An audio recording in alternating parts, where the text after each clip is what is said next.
ఇబ్బందికరంగా ఉన్నటువంటి పరిస్థితి అధ్యక్ష. రాష్ట్ర ప్రభుత్వం ప్రజాపాలనకు అద్దం పట్టేలా గవర్నర్ శివప్రసాద్ శుక్లా గారి ప్రసంగం సాగింది. రాష్ట్ర అభివృద్ధి సంక్షేమ కార్యక్రమాల దిశను స్పష్టంగా ఆ ప్రసంగంలో ప్రతిబింబించింది. ప్రజల సంక్షేమం, రైతుల అభివృద్ధి, మహిళల సాధికారిత, యువతకు ఉపాధి అవకాశాలపై ప్రభుత్వం చేపడుతున్నటువంటి కార్యక్రమాలను గవర్నర్ గారు వివరంగా వివరించినారు. ప్రభుత్వం చేస్తున్న మంచి పనులను గవర్నర్ ప్రసంగాన్ని ప్రతిపక్ష సభ్యులు కొంత జీర్ణించుకోలేకపోయినారు అధ్యక్ష. ఇది ఏమైనా 2 సంవత్సరాలుగా కాంగ్రెస్ ప్రభుత్వం అధికారంలోకి వచ్చిన తర్వాత మాన్య ముఖ్యమంత్రి రేవంత్ రెడ్డి గారు చేస్తున్న అభివృద్ధి సంక్షేమ ఫలాలు ఇలా ప్రజలకు అందుతూ ఉన్నాయి. ప్రజలు వాటిని రుచిగా ఆస్వాదిస్తూ ఉన్నారు. రేవంత్ రెడ్డి గారి నాయకత్వంలో అధ్యక్ష మా ప్రభుత్వం అభివృద్ధి సంక్షేమ ధ్యేయంగా అడుగులు ముందుకు వేస్తూ ఉంది. అన్ని వర్గాల అభ్యున్నతిని ఆకాంక్షిస్తూ మా ప్రయాణం కొనసాగుతూ ఉంది.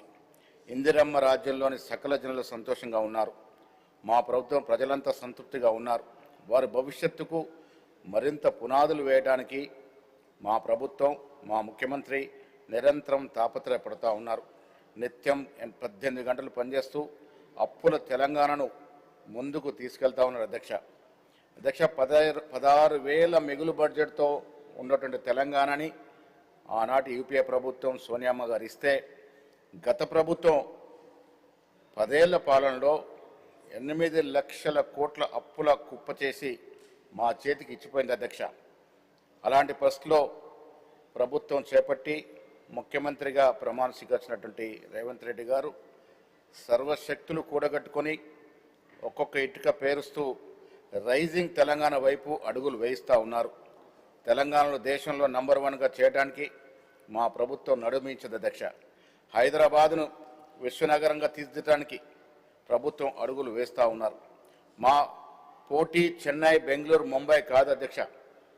టోక్యో, సింగపూర్, న్యూయార్క్ లాంటి నగరాలని చెప్పి మరి ఆ వైపు అడుగులు తీస్తూ ఉన్నారు అధ్యక్ష. గ్లోబల్ సమ్మిట్ నిర్వహించి తెలంగాణ పేరును విశ్వవ్యాప్తంగా చేశాము.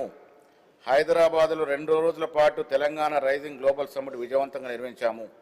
పెట్టుబడులు, పారిశ్రామికవేత్తలు, పారిశ్రామిక రంగంలోని నిపుణులు ఒక వేదిక మీదకి తీసుకొచ్చి పెట్టుబడులు ఆకర్షించగలిగినాము. ఏకంగా అధ్యక్ష ఎవ్వరు ఊహించని విధంగా 5,75 లక్షల కోట్ల పెట్టుబడులు సాధించిన ప్రభుత్వం కొత్త చరిత్ర సృష్టించిన అధ్యక్ష. వీటన్నిటికీ గ్రౌండ్ చేయడానికి మా ముఖ్యమంత్రి, మా అధికారులు ప్రయత్నాలు చేస్తూ ఉన్నారు. ఇటీవల బయోఏషియా 2026 అంతర్జాతీయ సదస్సు నిర్వహించి మరో 1,700 కోట్ల పెట్టుబడుల్ని తీసుకురాగలిగినాం అధ్యక్ష. మా ప్రభుత్వం, మా ముఖ్యమంత్రి ఒక దీర్ఘకాలిక ప్రణాళికతో ముందుకు వెళ్తూ ఉన్నారు. ఒక నిర్దిష్టమైన లక్ష్యాన్ని రూపొందించుకొని ఆ దశగా అడుగులు వేస్తున్నారు. మా ముఖ్యమంత్రి ధైర్యశాలి, సాధించగలుగుతామన్న ఆత్మవిశ్వాసం ఉంటేనే లక్ష్యాన్ని నిర్దేశించుకుంటారు. ఒక దీర్ఘకాలిక లక్ష్యాన్ని ఏర్పాటు చేసుకొని ఆ దశగా తెలంగాణని ముందుకు తీసుకెళ్తా ఉన్నారు. విజన్ 2047లో భాగం తెలంగాణ $3 ట్రిలియన్ ఆర్థిక వ్యవస్థకి చేరుకోవాలన్నది. ఇందులో భాగంగా తెలంగాణ రైజింగ్ విజన్ 2047 డాక్యుమెంట్ కూడా ఆవిష్కరించింది. 2034 నాటికి $1 ట్రిలియన్ ఆర్థిక వ్యవస్థను మార్చాలని లక్ష్యంగా పెట్టుకున్నాం. 2047 నాటికి తెలంగాణ $3 ట్రిలియన్ ఆర్థిక వ్యవస్థగా తీర్చాలన్న సంకల్పంతో ముందుకు వెళుతా ఉన్నాం అధ్యక్ష. మరోవైపు హైదరాబాదును విశ్వనగరంగా చేయడానికి మా ప్రభుత్వం నడుబిగించింది. నగరంలో ఆక్రమణకు గురైనటువంటి చెరువులు, ట్యాంకులు పునరుద్ధరించడానికి మా ప్రభుత్వం నడుం బిగించింది. ఇందుకోసం హైడ్రాను ఏర్పాటు చేసి దాదాపుగా 60,000 కోట్ల విలువైనటువంటి 1,045 ఎకరాల పైగా ఆక్రమణలను, కబ్జాలకు గురైన చెరువులు, భూములు, ప్రభుత్వ భూములు తిరిగి స్వాధీనం చేసుకున్నా ఉంది అధ్యక్ష. హైడ్రా ఏర్పాటు చేసినప్పుడు ప్రతిపక్షాలు చాలా విష ప్రచారం చేశాయి. తప్పుడు ప్రచారంతో ప్రజలను రెచ్చగొట్టడానికి ప్రయత్నం చేశాయి. కానీ నేడు హైడ్రా చర్యలతో హైదరాబాద్ నగర ప్రజలు సంతోషంగా ఉన్నారు. హైడ్రాకు మా ముఖ్యమంత్రికి జేజాలు పలుకుతూ ఉన్నారు అధ్యక్ష. కుంటుపడిపోయినటువంటి బతుకమ్మ కుంట, నల్ల చెరువు లాంటి చెరువుల్ని ఆక్రమణ నుంచి తీసుకొచ్చి పూర్వ వైభవం తీసుకొచ్చి ప్రజలు సంతోషంగా ఉండే విధంగా ప్రయత్నాలు చేస్తూ ఉన్నాం. మరోవైపు కాలుష్యానుసరంగా తయారంటే మూసీ పునరుజ్జీవం కోసం ముఖ్యమంత్రి రేవంత్ రెడ్డి గారు నడుం బిగించినారు. 55 కిలోమీటర్ల మూసీ రివర్ ఫ్రంట్ ట్రాన్స్ఫర్మేషన్ ప్రాజెక్ట్ని మా ప్రభుత్వం చేపట్టింది. ఉస్మాన్ సాగర్, హిమాయత్ సాగర్ జంట జలాశయాల నుంచి గాంధీ సరోవర్ వరకు ఫేజ్ 1 ప్రాజెక్టు త్వరలో ప్రారంభమవుతా ఉంది. మూసీ ప్రాజెక్టులో భాగంగా గోదావరి ఫేజ్ 2, ఫేజ్ 3 ప్రాజెక్టులను పనులు వేగంగా జరుగుతూ ఉన్నాయి. గోదావరి నీటిని ఉస్మాన్ సాగర్, హిమాయత్ సాగర్కు అనుసంధానం చేసి 2.5 టీఎంసీ నీటిని మూసీ పునర్జీవన ప్రాజెక్టుకు అందిస్తాం అధ్యక్ష. మూసీ విషయంలో కూడా చాలా రాద్ధాంతం చేశారు. మూసీలు నివసిస్తున్నట్టు బీద ప్రజల గురించి వారి గోడు పట్టట్లే. ఆ గోడున్నట్టు ప్రభుత్వం ఏకంగా వారికి పునరావాసం కలగజేసి మూసీ ప్రక్షాళనకు పూనుకున్నాం అధ్యక్ష. తెలంగాణ ప్రభుత్వం గాంధీ సరోవర్ ప్రాజెక్టును ప్రతిష్టాత్మకంగా చేపట్టింది. మూసీ ఈసా నదుల సంగమం వద్ద మహాత్మా గాంధీ బోధనలే కేంద్రీకృతంగా ప్రపంచ స్థాయి కేంద్రంగా దీన్ని తీర్చిదిద్దాలనుకుంటా ఉన్నాం. దీనిపై ప్రతిపక్షాలు పెద్ద తప్పుడు ప్రచారం చేస్తూ ఉన్నాయి. నిర్వాసులు రెట్టగొచ్చే ప్రయత్నం చేస్తూ ఉన్నాయి.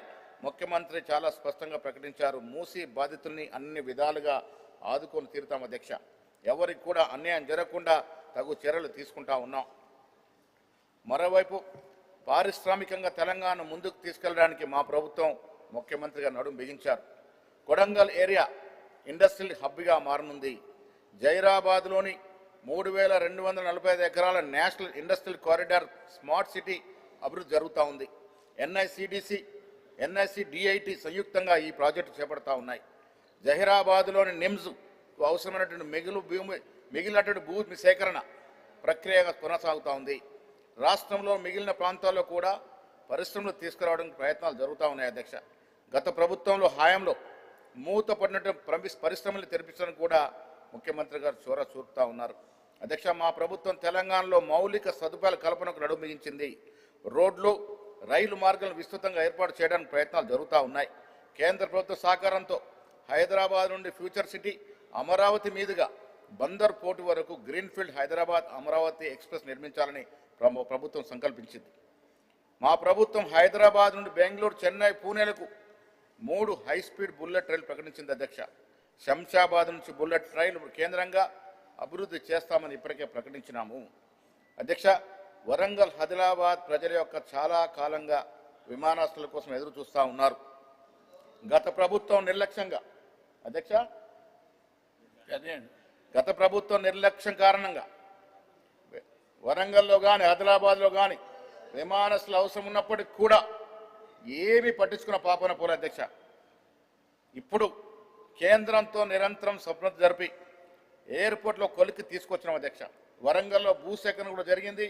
భూమిని కేంద్ర ప్రభుత్వానికి విమాన శాఖకి అప్పచెప్పడం జరిగింది.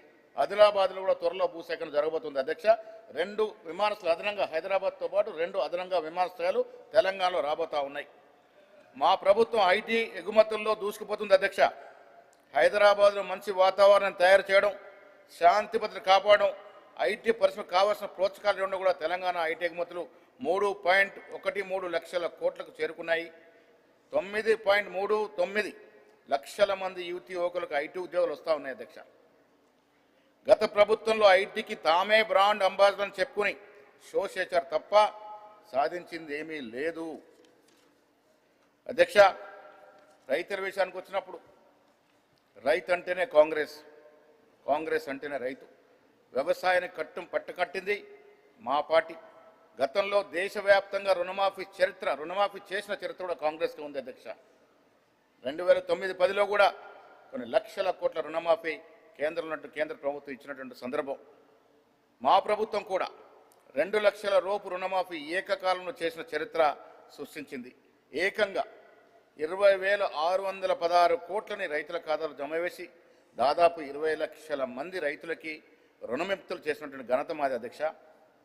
రైతు భరోసా కింద గత వానాకాలంలో 9 రోజుల్లోనే కేవలం 9 రోజుల్లో 9,000 కోట్ల రూపాయలు రైతుల ఖాతాలో వేశాం. ఇదొక చరిత్ర. దేశంలో ఏ ప్రభుత్వం కూడా ఇంత భారీ స్థాయిలో రైతులు ఆదుకున్న దాఖలాలు లేవు. ఈ యాసంగి పంట కోసం కూడా మరోసారి రైతు భరోసా నిధులు విడుదల చేయబోతా ఉన్నాం అధ్యక్ష. 22న రైతుల పండుగ జరుపుకోతా ఉన్నారు. రైతు సదస్సు జరుపుకోతా ఉంది. మా వ్యవసాయ శాఖ మంత్రి గారు ఇక్కడే ఉన్నారు. ముఖ్యమంత్రి గారు పాల్గొనే ఈ సమావేశంలోనే దాదాపు 60 లక్షల రైతులకి రుణమాఫీ రైతు భరోసా ఇవ్వబోతా ఉన్నాం అధ్యక్ష. గత ప్రభుత్వం ఉన్న వారు వరి వేసుకుంటే ఊరే అన్నారు. అలాంటిది మా ప్రభుత్వం మాత్రం వరి వేసుకున్న రైతులకి క్వింటాల్కి 500 రూపాయల బోనస్ ఇచ్చి రైతుల్ని ప్రోత్సహించి రైతులే కాకుండా కౌలు రైతులకు కూడా గణనీయంగా లబ్ధి పొందే విధంగా ప్రయత్నాలు చేశాం. ప్రభుత్వం 71.86 లక్షల మెట్రిక్ టన్నుల వరి ధాన్యాన్ని సేకరించింది. ఇందులో 39.8 లక్షల మెట్రిక్ టన్నుల ధాన్యం సన్నబియ్యం అధ్యక్ష. దేశంలో ఇప్పటివరకు జరిగినట్టు ప్రొక్యూర్మెంట్ కానీ పండిన పంట కానీ యావత్ దేశంలో తెలంగాణలో చరిత్ర అధ్యక్ష. అంత పెద్ద ఎత్తున తెలంగాణలో సాధ్యమైంది. గత ప్రభుత్వ ధరణి పేరుతో రైతులకు ఏ రకంగా అన్యాయం చేసిందో చూసాం. అనేక మంది రైతులు చిన్న చిత్కర ఎకరా హాఫ్ ఎకరా పావు ఎకరా ఉన్నటువంటి రైతులు మోసపోయి ఆత్మహత్యలు చేసుకున్నటువంటి పరిస్థితి. ప్రభుత్వ అధికారులు హత్యలు కూడా జరిగాయి, మనం చూసాం. కాంగ్రెస్ అధికారంలోకి వచ్చిన తర్వాత ధరను రద్దు చేస్తాం ప్రకటించాం, రద్దు చేశాం. ఇప్పుడు భూభారత్ తీసుకొచ్చి వారి సమస్యల పరిష్కారం ప్రయత్నం చేస్తూ ఉన్నాం. ప్రత్యేకంగా భూభారత్ వ్యవస్థను తీసుకొచ్చాం. గ్రామ స్థాయిలో భూపాలన బలోపేతం చేయడానికి 5010 గ్రామ పాలన అధికారులు 5520 లైసెన్స్ పొందినటువంటి సర్వేలతో సహా వివిధ స్థాయికి చెందినటువంటి 8009 మందిని కొత్తగా నిధుల్లోకి తీసుకొచ్చినటువంటి సందర్భం. గత సంవత్సరం 3.76 లక్షల కొత్త పట్టాదారు పాస్బుక్లని మా ప్రభుత్వం జారీ చేసింది అధ్యక్ష. సాగునీటి రంగానికి మా ప్రభుత్వం అత్యంత ప్రాధాన్యత ఇస్తూ ఉంది. గత ప్రభుత్వం కాళేశ్వరం కడితే అది ఏ రకంగా కూలిందో మనం చూసాం. పాలమూరు రంగారెడ్డిని పూర్తిగా నిర్లక్ష్యం చేసినట్టు సందర్భం. అనేక సాగునీటి ప్రాజెక్టులను పట్టించుకోకుండా పెండింగ్లో పెట్టారు. ఎస్ఎల్బీసీని పట్టించుకోలేదు. మా ప్రభుత్వం వచ్చిన తర్వాత ఈ పెండింగ్ ఉన్నటువంటి ఈ ప్రాజెక్ట్ని మళ్ళీ పైకి తీసుకొచ్చిన సందర్భం. ఎస్ఎల్బీసీకి ప్రత్యేకంగా నిధులు ఇచ్చి దాంతోపాటు దేవాదులపై ఇటీవల మా ముఖ్యమంత్రి గారు ఇరిగేషన్ మంత్రిగా సమీక్ష నిర్వహించి దాన్ని కూడా ముందుకు తీసుకెళ్లే ప్రయత్నం చేస్తూ ఉన్నారు. కాళేశ్వరం ప్రాజెక్టు పని చేయకపోయినా తెలంగాణ రైతులు 70 లక్షల మెట్రిక్ టన్నుల వరి ధాన్యాన్ని పండించి దేశంలోనే నంబర్ 1గా నిలిచినటువంటి నంబర్ 1గా చరిత్ర సృష్టించిన సందర్భం అధ్యక్ష. గత ప్రభుత్వం కృష్ణా గోదావరి జలాల వాటాలు రాష్ట్ర ప్రజల్ని గాలికి వదిలేసింది. రాష్ట్రానికి రావాల్సిన 512 టీఎంసీ నీళ్లు మాత్రమే చాలని కేసీఆర్ గారు హరీష్ రావు గారు సంతకాలు పెట్టినట్టు సందర్భం అధ్యక్ష. దానివల్ల మనకు అదనంగా రావాల్సిన వాటాని ఆంధ్రాకి వదిలిపెట్టినట్టు సందర్భం అధ్యక్ష.